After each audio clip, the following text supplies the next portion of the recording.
Hi, this is Mr. Manley. This is a video on solving a system of equations, a linear system, in three variables. I say a linear system because all of the variables are raised to the first power. We could have systems that aren't linear. One of the variables could be squared. But this is a linear system, so all of the variables are to the first power, and there are three variables. In order to solve a system and have a unique solution, I need the same number of equations as I have variables. So I've got three variables and I've got three equations. So we can solve this system. We're going to break it up into two pairs of equations here. I'm going to take this equation, the first one, and I'm going to align that with the second equation.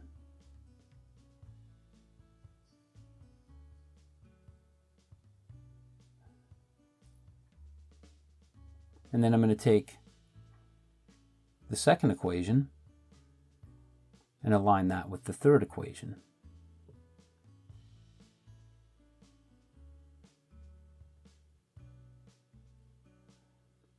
I think it might be nice to label what I've done as far as taking the equations. For one, it's easier to follow the work. And for another, I'll be able to make a comment here that might be useful. So this is equation 1, 2, and 3. So what did I do here? In this first case, I took equation 1 and 2. And in the second case, I took equation 2 and 3. And that's not required to do it in this manner. But I've got to take the equations so that every equation is represented. For instance, I could go 1 and 3, and then 2 and 3. And you see how that's different. But all the equations are represented. And I could go 1 and 2, and 1 and 3. So be sure that you understand that.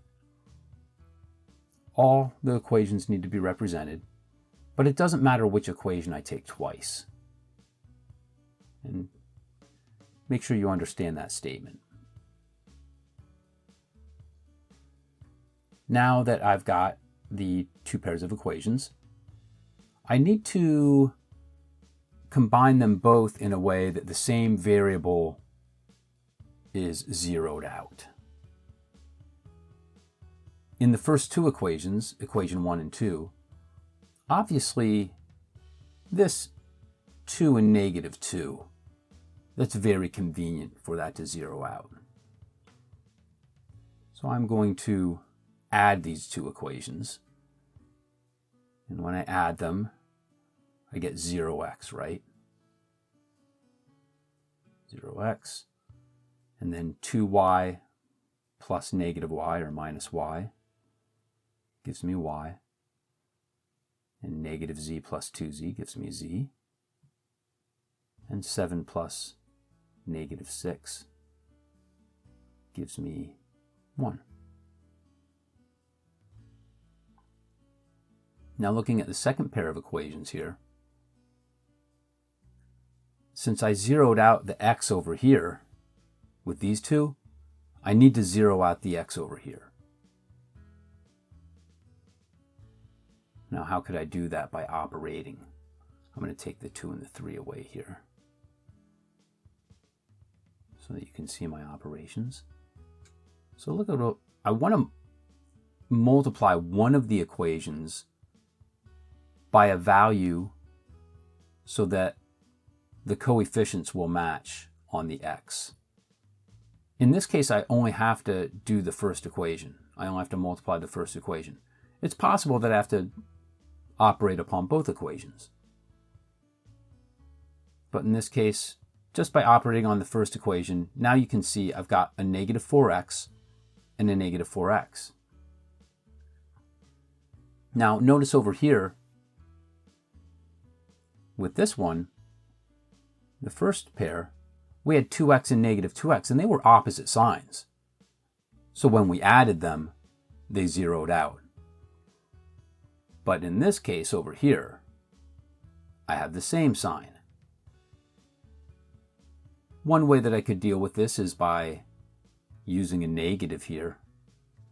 And then when I multiplied negative 2 by negative 2, I would have positive 4. And a positive 4 with a negative 4 would zero out. So let's do that.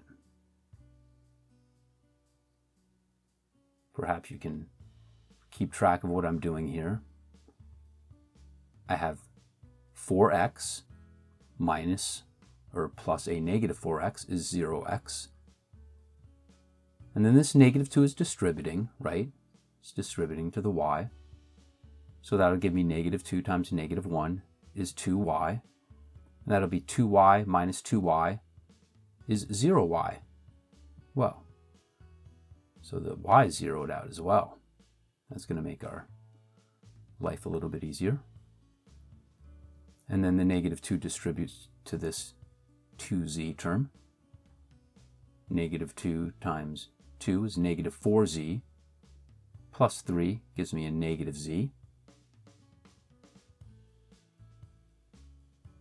And don't forget to distribute the negative 2 to the negative 6, which will give us positive 12.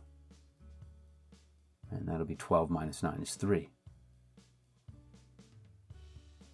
Okay, so unfortunately, I don't have a system here that requires the next step, because the next step is that I want to show would be that these zero out, and then I'm going to combine this equation with this equation.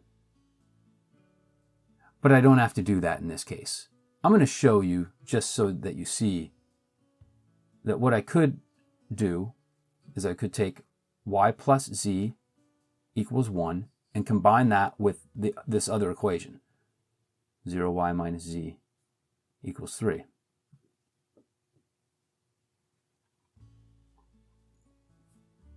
But I don't need to do that here because I've got a 0y and I can solve for z. But if I didn't have 0y, you see how I could combine those equations and then eliminate a variable to solve for one of the other variables. But we don't need to do that here. So I'm just going to operate from this position over here and say, well, I know z is equal to negative 3. And then I'm going to back substitute the negative 3 to solve for y. You see, if I substitute for z here, I'll be able to solve for y.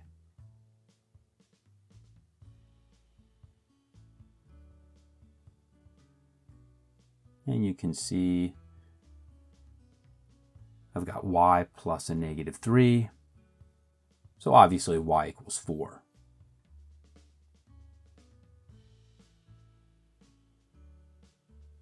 And then I'm going to back substitute again. When I back substitute next, I can choose any of the original 3 equations. I'm not sure that any one seems more convenient than another. I'll just take the first one, and that will be 2x plus 2y. And I know that y is 4 now. So I'll put in a 4 for y, minus z. And I know that z is negative 3 now. So I'll put in a negative 3 for z, equal to 7. Solve for x. 2x. And I think that's 8 plus 3, right? That was a 2 there. So 8 plus 3 is 11. 2x plus 11 is equal to 7. And what do I see? 7 minus 11 is negative 4. So x is equal to negative 2. Just a last piece that I want to show you here, solving the system. It would be very appropriate to answer this as a point. When I solve the system, I'm solving for a point, if I can, where the 3 equations intersect. And how do we do a point? Well, when we did a point with 2 variables, we did x, y. With 3 variables, we'll do x, y, z. And I'll write the solution in that way. So it'll be x, which is -2, y, which is 4, z, -3.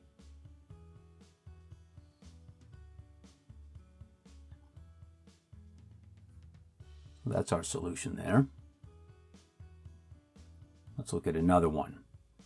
Now right off the bat, you can see this looks a little different because one of the equations only has 2 variables. I could still potentially approach it in the same way as I did the previous one. But I think the thing to do here is take the first 2 equations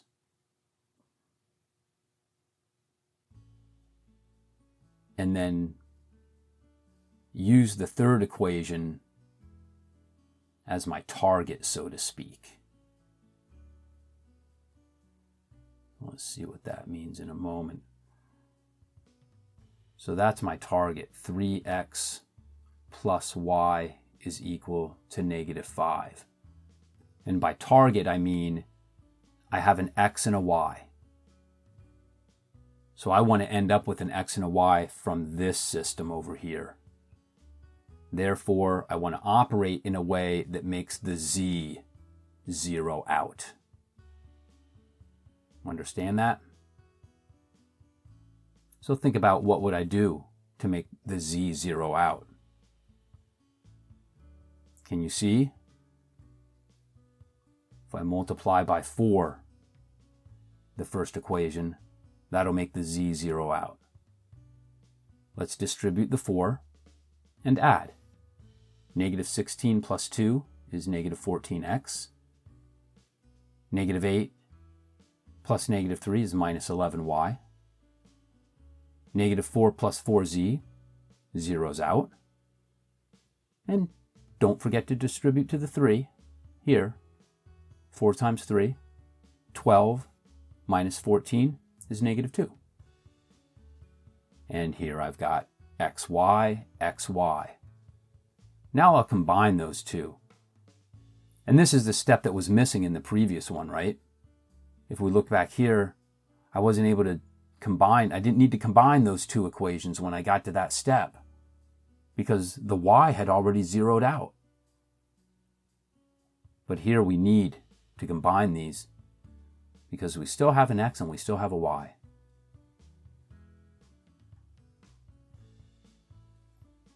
Doesn't look like anything is too convenient to zero out here. I think my best option is 11, and we always have a choice about which to zero out and how to zero it out. And different people could make different choices. I'm going to choose the y. So that'll be 33 minus 14x is 19x. 11y plus -11 is 0y, so that zeroed out. And then -55 minus 2 would be -57. That was a close one, but it's working out nicely. Doesn't have to. If it worked out to be a fraction, okay, that's fine. We can have fractions. But it's nice that I'm seeing that it works out to be an integer. So x is -3. And then with x is -3, I'm going to back substitute into the equation over here. I'll put in the x back there. What will that get me? That'll get me, let me just do -14 times -3. What is that? 42 for the x, and then -11 y equal to -42, and we have another convenient solution for the variable because -11y equals -44 and y is 4. And then we're going to go back substitute for the, what do we have? We have x and y. We're going to back substitute for the z. So -4, this -4, I'm going to use this -4, and I'm going to substitute the x value that I know, which is -3. That'll give me 12. And I'll substitute this y value here. That'll be -8, right? -8. And then minus z is equal to 3. And then solving for z here, I'm going to have 4 minus z equal to 3. Negative z is equal to -1. And z equals 1. Again, let's write our solution as a point. X, y, z. And I would like to leave that as an introduction to solving systems of equations in 3 variables.